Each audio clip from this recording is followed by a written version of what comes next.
Hi friends, welcome to our channel. ఇవాల్టి simple and tasty recipe వచ్చేసి చేపల కూర.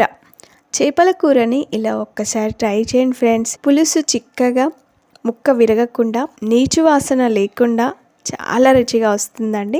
చేసుకోవడం కూడా చాలా సులువు. ఫస్ట్ టైం వంట చేసేవారు అలాగే బ్యాచిలర్స్ అయితే ఈ కర్రీని అయితే ఈజీగా రెడీ చేసుకోవచ్చు. ఇక లేట్ చేయకుండా ప్రాసెస్లోకి వెళ్దాము. ఈ చేపల కూర రెడీ చేసుకోవడానికి నేను ఇక్కడ కేజీ వరకు చేప ముక్కలను తీసుకున్నానండి. తీసుకున్న చేప ముక్కల్ని శుభ్రంగా నిమ్మకాయ ఉప్పు వేసి ఒక 2-3 సార్లు బాగా కడిగిన తర్వాత వీటిని ఒక బౌల్లోకి తీసుకున్నాను. ఇప్పుడు ఈ చేప ముక్కల్లో ఒక 1/2 టీ స్పూన్ వరకు అల్లం వెల్లుల్లి పేస్ట్, అలాగే 1/2 టీ స్పూన్ వరకు పసుపు, 1 స్పూన్ వరకు నూనె పోసి ఈ పసుపు, అల్లం వెల్లుల్లి పేస్ట్, నూనె అంతా ముక్కలకు పట్టేలాగా బాగా కలుపుకోవాలి.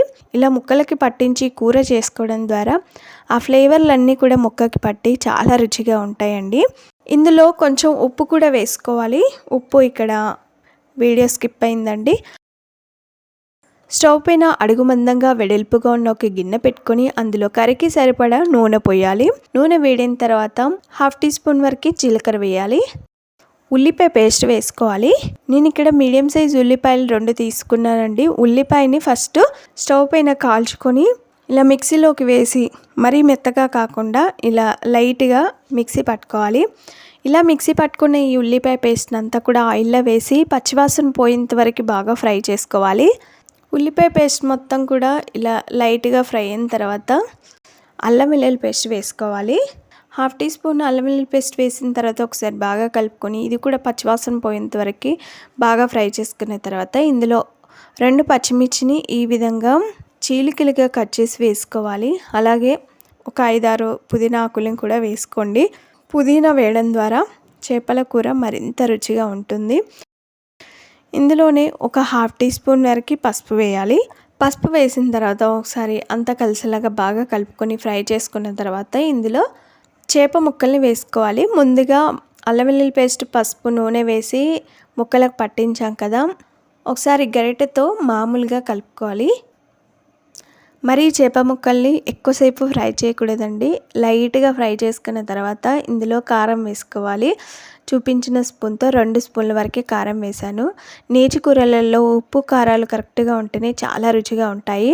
కారం వేసిన తర్వాత గిన్నె అంచుల్ని పట్టుకొని ఇలా తిప్పుకుంటూ ఫ్రై చేసుకోవాలి. గిన్నెపై మూత పెట్టి కారం మగ్గేంత వరకు ఉడికించుకోవాలి. ఈ చేపల కూరలోకి చింతపండుని ముందే నానబెట్టి పెట్టుకోవాలి. ఒక పెద్ద నిమ్మకాయ సైజ్ అంతా చింతపండుని ముందే నానబెట్టి పెట్టుకోండి.